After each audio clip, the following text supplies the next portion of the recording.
Hey, class, I'm back. So I'm going to finish up processing this Spanish Fork and Diamond Fork watershed. So I'll go ahead and share my screen. So this is part 4 of our tutorial for using Arc Hydro tools. Okay, so I've got both ArcMap and ArcPro opened up here now, and I've managed finally to load in the gauges for the ArcPro map as well. And I'll provide those gauge locations so you can save a little time in your lab.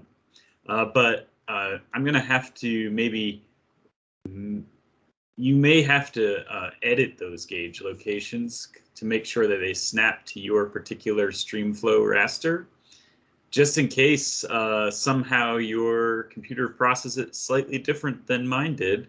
Because I noticed, for instance, between ArcMap and ArcPro, there was a slight difference in the output file of river lines. So let me just show you how to snap those in ArcPro. So let's zoom in to where these are. And if we get in there, we'll see that, in fact, the dot for gauges, which could stand to be a little bit bigger, is not on the river line, which maybe we should make more bold. Just make it a big limited access road. They're not connected. So in this case, we probably want it to snap to that. So what we can do is go into Editor, and I guess first thing I'm going to do then is to modify the feature, and I want to move feature. So select that in gauges, and it should snap. Maybe I need to turn on some sort of snapping. Yes, here snapping is off. So we need to change snapping to occurring. Point snap to the nearest point or last feature. Edge snaps to the nearest edge of a polyline. Let's see if that will work. Snapping settings, let's Z snap. Okay, but it says it's off still. Now, oh, we click there, now it's on. Okay. So let's see, drag it, and then boom, it pops onto the river. Okay, so that's good enough. And then I'm gonna go ahead. Oh, actually, you know what? Just pause for a second. Since I have this open in another place, I'm gonna save myself some work and export this as, well, no. So you guys are all gonna have to do this, okay? So I've already made this gauge file in the other program, and I snapped to a different river network. I'm gonna modify it here. You'll have to snap it again. That's just the way it is. Unless you find that your computer produced the exact same lines, which it should, you would think, given it's the same DEM data set. Perhaps there's a slight difference in calculations in ArcPro versus ArcMap. Okay, so we snapped that one. Let's go find the other one. Migrate around. There it is. Zoom in. Pretty close. Click on it. Move. And there, it's snapped to the river. Okay. And now save. Okay, save all my edits, so both of them are snapped. Okay, so one thing I had trouble with before on the last video was getting 2 watersheds to be produced.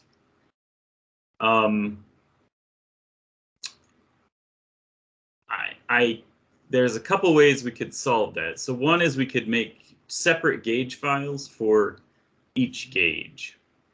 So right now we have diamond fork gauge selected, right? And if we look at all gauges as attribute table, we can check that it's just diamond fork that's selected. So if I go and data and export the features, I can export it to my work as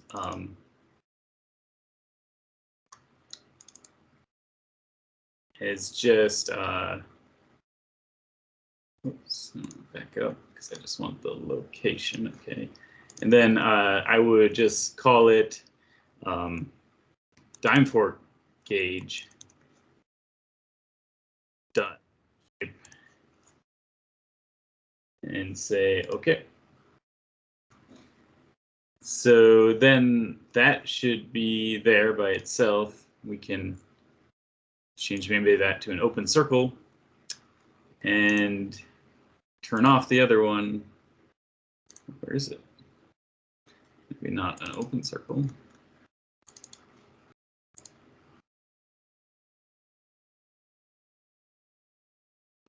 Okay, let's zoom to layer. Where are you hiding? It says it's there.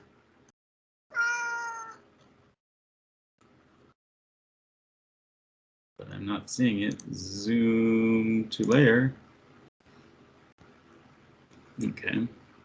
Maybe I need to go off of it. It should be there.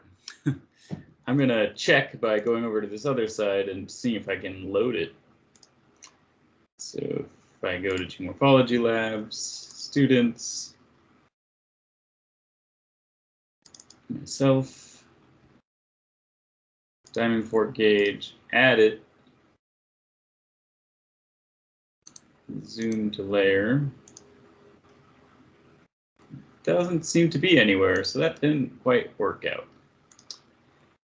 Okay, that was a failure.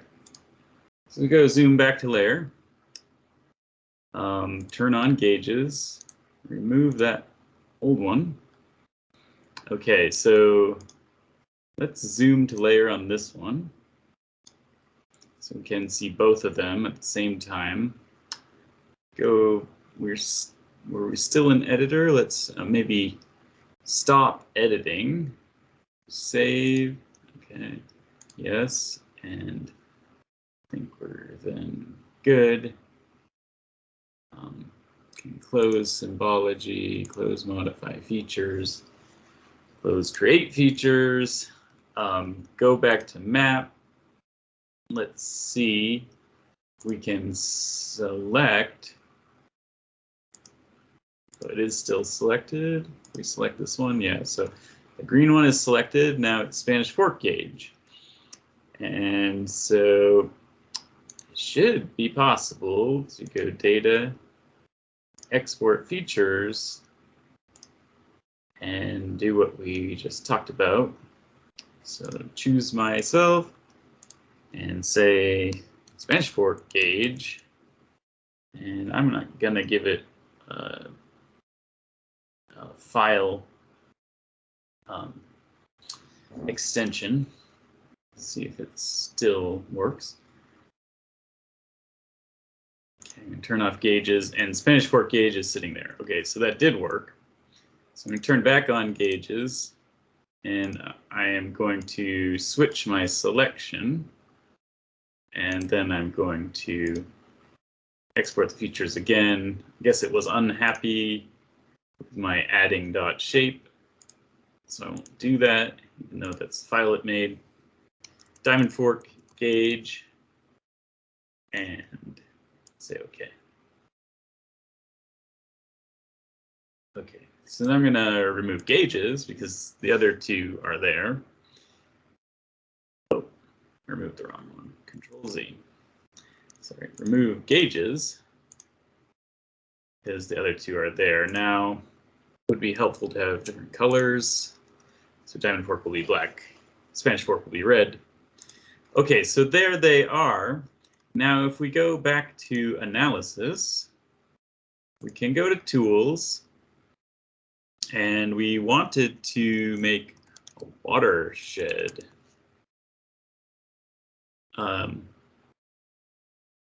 Determines the contributing area above a set of cells in a raster.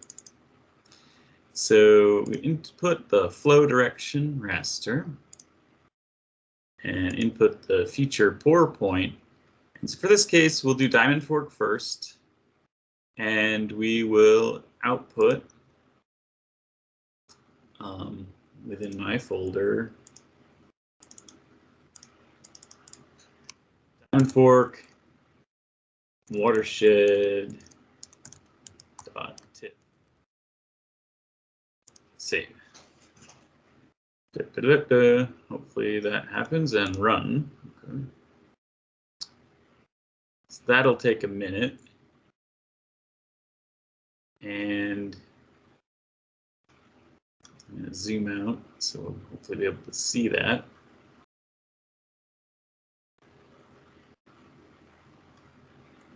I'm going to change my river lines. They're looking annoying.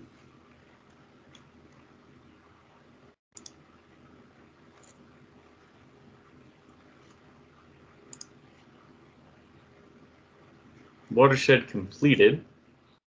Diamond fork watershed. Okay, where are you? Zoom to layer. That did not appear to work.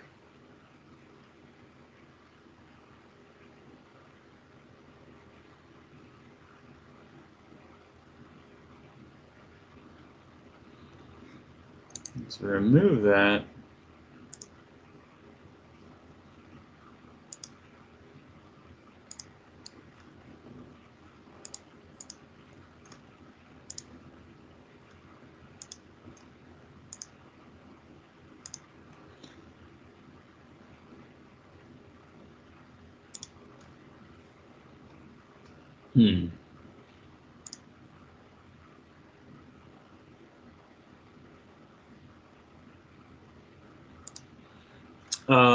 Let's try that one more time.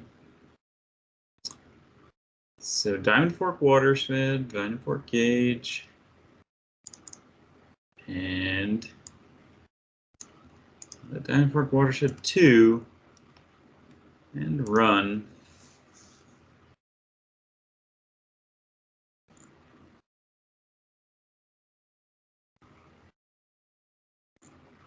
Okay, so where is it hiding? Zoom to layer. It's not behaving properly. Okay. Remove one more time. Let's look in diamond fork gauge at the attribute table. So as FID 0, ID 0. I wonder if it's not happy that they're 0 instead of 1. We can edit that if we wanted to. It seems silly, but it's possible that it could be the problem. I'm gonna insert again.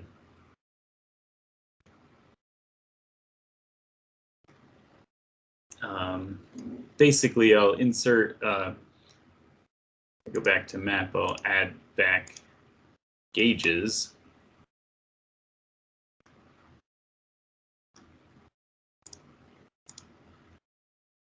Okay, and I'm then gonna go to the watershed.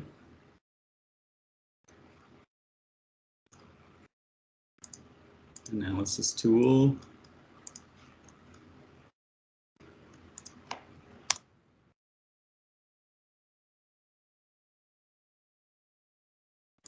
Oh, come on. I want to use it. Flow direction, D2. Input raster, feature pour point data. Now we could create pour point data from that. That might be better. Okay, we should probably do that first. Okay, so pour point, snap to a pour point. So we'll input the raster or future pour point data. Okay, so we want diamond fork gauge now, an ID, and the input the accumulation raster. Oh, I should be able to just click that from the drop down. And then output, and I'll just make this temporary. So I'll just not save it to my file. Okay, there's my snap pour point. Okay, so now that's for the diamond fork gauge, but let's make another one for the Spanish fork gauge. And it changes the name, so that'll help.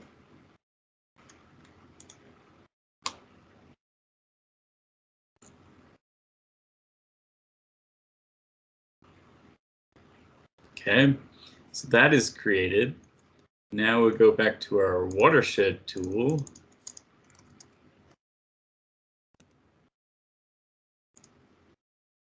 Okay, so flow direction. And we'll start with the diamond fork. And we'll call this watershed DF.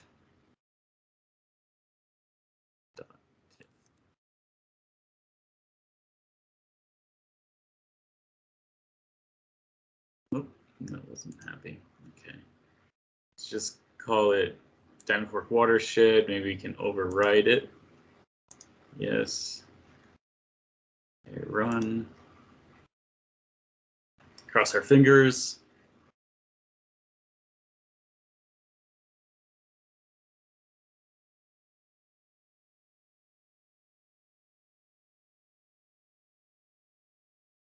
It's running. Taking time.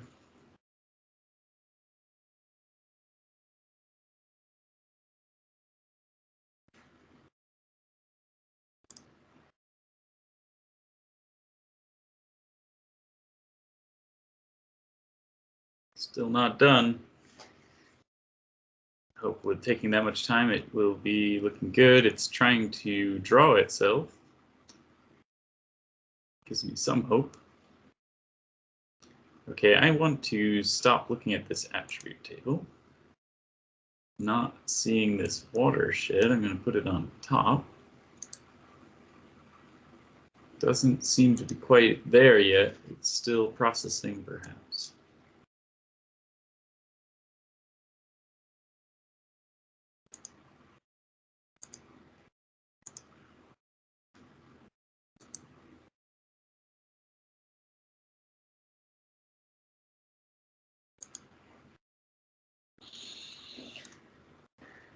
Not sure why it still says it's processing.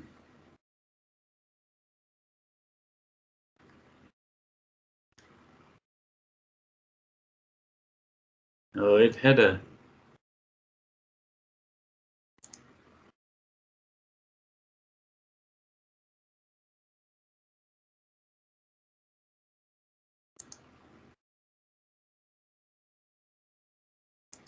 It's giving me issues here. Nature of the beast. Zoom to layer. It thinks it's everywhere here, but it doesn't appear to be anywhere. So it's definitely having an issue. I'm going to remove that. Okay. So I did in the previous example get to a point where we could have one watershed for all of Spanish Fork. So I wonder if the same issue is going to crop up if we try Spanish Fork. Let's just see.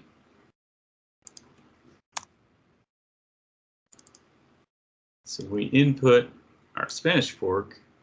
Oh, sorry, the flow direction. Then Spanish Fork 4 point. And we'll just go with the default there.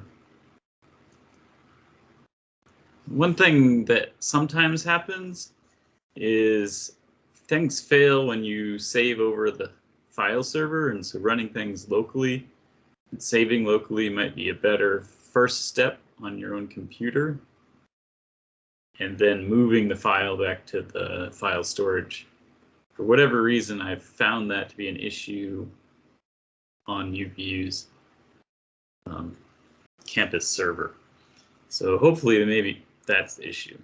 Okay, well, this Spanish Fork watershed cookie cutter worked in this case. Let's see if we can go ahead and choose the Diamond Fork one and change this to water flow number 5. Try it again. I'm going to turn this other one off so you'll be able to see it if it crops up. If it doesn't, I'll just go ahead and proceed. Yeah, it seems to be infinitely small or something. So might have to change where we snapped that feature. Something's wrong with that Diamond Fork gauge. But we do have this cookie cutter. Okay, and so we can make a pretty cool looking map. Basically what we need to do is go to Tools, and we're gonna go to Conversion Tools, which we used earlier, and go from a raster to a polygon. So we can input that watershed flow for black kind of single value watershed. It's all 0. And we'll just output some polygon features. And the same sort of thing can be done you know, in both programs. It's the same area to go, conversion tools. So there we have a polygon. And so now that's kind of cool, right? You can symbolize the lines on nice big thick black outline and nothing else, so you can see through it potentially. Or you can infill it. Could choose something like that. Whatever you think is good. There are ways to make things transparent too, so you can sort of see it if you want to.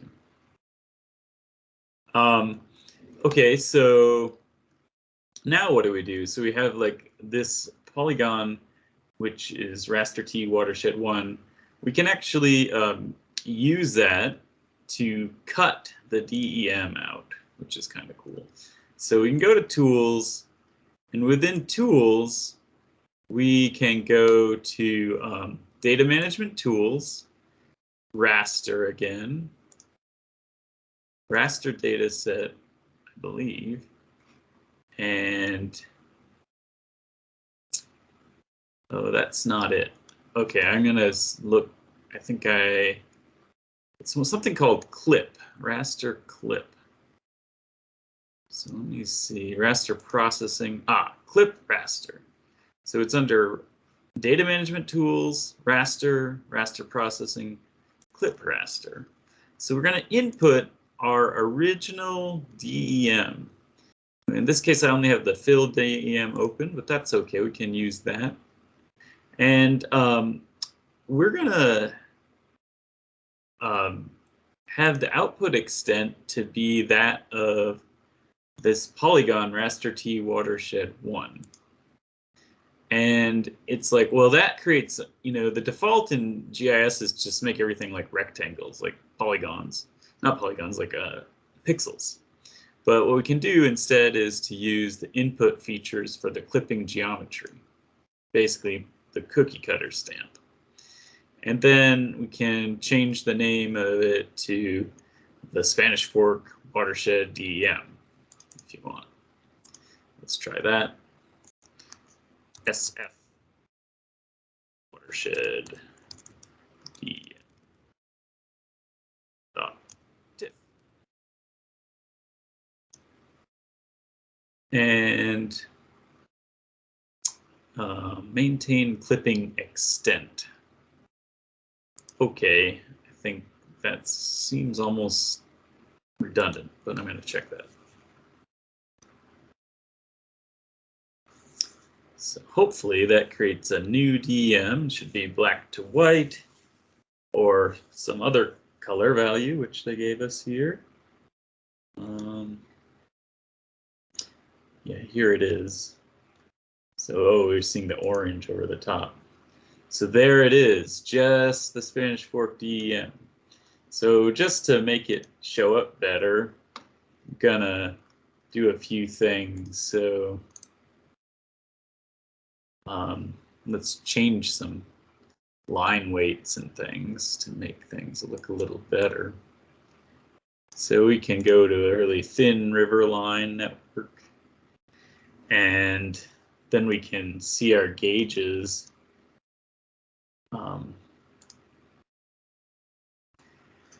And so hopefully you see that we've got a pretty useful graphic there. Of course, it would be more useful if maybe our river lines were also cut. And one way to do that is to kind of, we can clip all the lines within the watershed as well. And so I think if we go to features, we should be able to clip them, or we can select and clip probably. Let's look at river lines for a second. So there's many lines, right? So one way to do this then is to basically go to the whole area, and then we can select the river lines by their location, like using another raster or polygon. So if we go to edit and we say select, but we want the detailed selecting tools, which this is not it. That should probably be under analysis. Remember that ArcPro is somewhat new to me. Spatial join, buffer, clip. Okay. So we're gonna input our river lines, and we want to clip features by the raster T watershed, and output a smaller set of clipped features. So let's try that. Boom, I believe that worked. So if we turn off these other river lines, and also maybe those river and these snap things, we don't need them anymore. Now we've just got our very cool DEM and channels. And so hopefully that gives you a good idea for how to start to visualize the data in terms of the watersheds. We do have some work left to do to try to clip the subwatershed of the Diamond Fork drainage network. I will let you all use that same process that we've been doing to figure that out. It might require reorganizing the location of that point. With that Spanish Fork watershed DEM that we've got here, we can turn on and off. We can do things like look at some of the metadata and source information about it. Here can see how many cells it has, the cell size, so you could figure out the area of the watershed. So there's, and then we have the range of elevations, the average elevation of the watershed. We could create a slope map from this, so on and so forth. So you can get like basic parameters of watershed area, watershed slope, minimum and maximum elevation. So that gives you like a first order bit of information about how to start to learn about the watershed. Okay, so we'll stop the video there.